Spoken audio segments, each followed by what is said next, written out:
Now to the arrest in that deadly subway push in Queens. A 31-year-old woman is being charged with murder in the case. And even more shocking, according to the Queens district attorney, she told police, quote, "I pushed a Muslim off the train tracks because I hate Hindus and Muslims ever since 2001. Islamophobia has manifested itself in some truly spectacular displays of prejudice in the aftermath of 9/11. Violent hate crimes, like the one committed by Erica Menendez this past December, has been coupled with government protests and high publicity religious standings that really target the Muslim population of the United States. This is by no means universal, but I think that it has become prevalent enough of a trend that it warrants some analysis. My name is Melissa Boygan. Hi. I am studying Islam and its relationship to the Arab-Israeli conflict. I am interested in studying Islamophobia because I myself found that when I got to college, I was harboring a number of uninformed opinions about Muslims and Islam, and I think it was directly related to cultural Judaism in my upbringing, where I had assumed when I got to college that there was an objective truth in Zionist ideals, and therefore Palestinians, Arabs, and Muslims were some type of objective enemy. So I hope to reorient you today a little bit in your relation to Islam, especially in relation to recent events. So the first thing that's important to understand about Islamophobia is that though it is technically Islamophobia, a religious discourse, it has become racialized over the course of the past 10 or so years. So when people are performing Islamophobic behaviors, it's often turned out to be Islamophobia that targets not Islam, but people who appear to be Arab. So it's become phobia of Arab, not necessarily a phobia of Islam. When in actuality, this is interesting because only 1/5 of the world's Muslim population is Arab.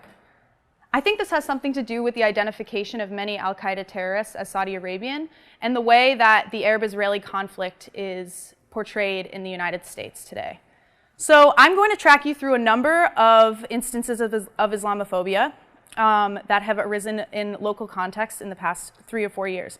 So, my lovely audience, you may have recognized these posters because they can be found in MTA subway stations. This is a series of advertisements sponsored by the American Freedom Defense Initiative. And this poster says, "Soon shall we cast terror into the hearts of the unbelievers," a quote from the Quran. This poster is creating the illusion that Islam is an inherently violent religion.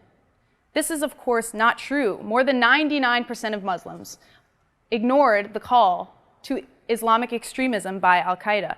It's also important to recognize that no text exists in a vacuum, so pretty much any religious text can be taken out of context and utilized for any number of political aims, the Old Testament. Another example of Islamophobia has manifested itself in terms of government legislation. So this is Governor Sam Brownback of Kansas. He signed legislation into law on May 25th of 2012 that would outlaw any foreign legal code from being implemented in courts, state courts. What he was really targeting implicitly was Sharia law. Sharia law translates to the way to the watering hole loosely in Arabic. So it's a set of social and political and economic guidelines for how Muslims should live their lives. There is nothing inherently violent nor inherently anti-American about it. And I think that the Islamophobia in the decision to outlaw Sharia law is made even more obvious when one considers the immense role that Christianity plays in the American court system today. My third example hits close to home, quite literally. This is an image of a protest that arose in response to the decision to build the Ground Zero Mosque, which is quite an unfortunate misnomer when you consider that it is neither a mosque nor located at Ground Zero. What I'm referring to is the Park 51 Community Center, or the Cordoba House.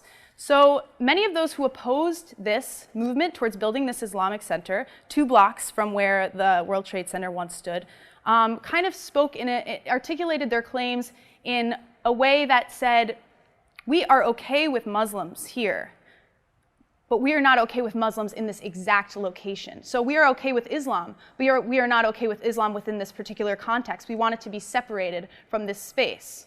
So again, I look to a dark moment in American history in kind of creating a cross-comparative analysis between this logic and another logic that was targeting a population of the United States at one point.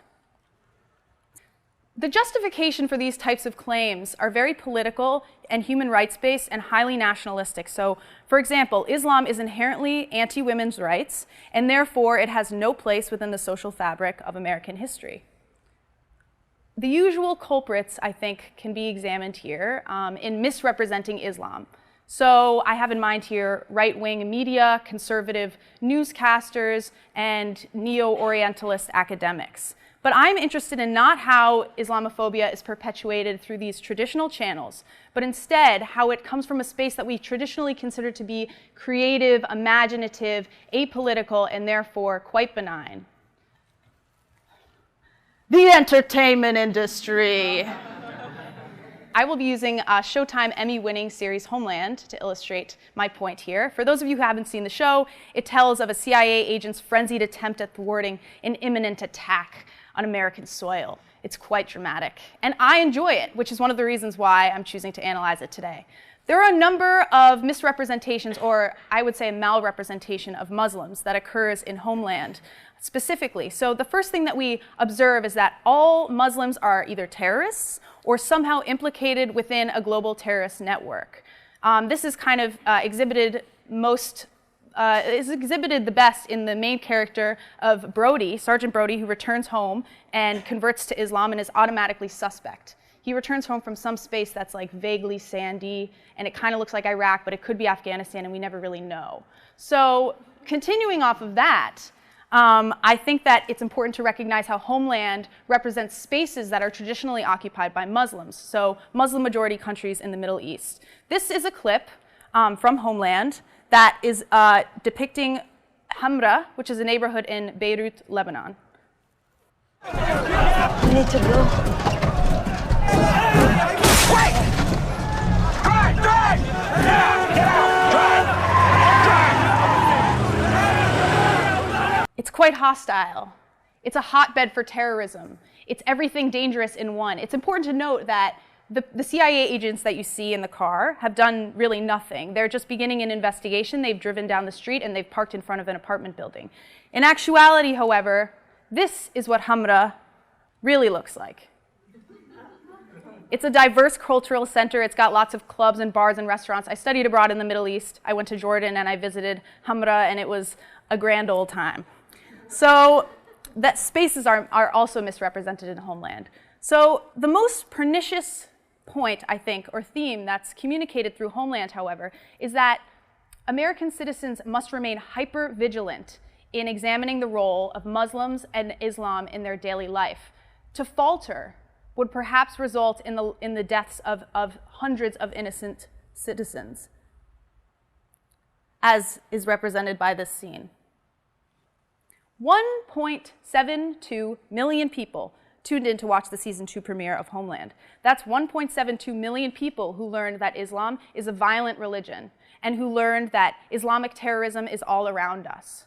This is quite dangerous because in watching Homeland, when I curl up on my couch with my vat of popcorn, I am not prepared to analyze this in a way that I would analyze a neo-Orientalist text of some kind. This is propaganda couched in the form of entertainment.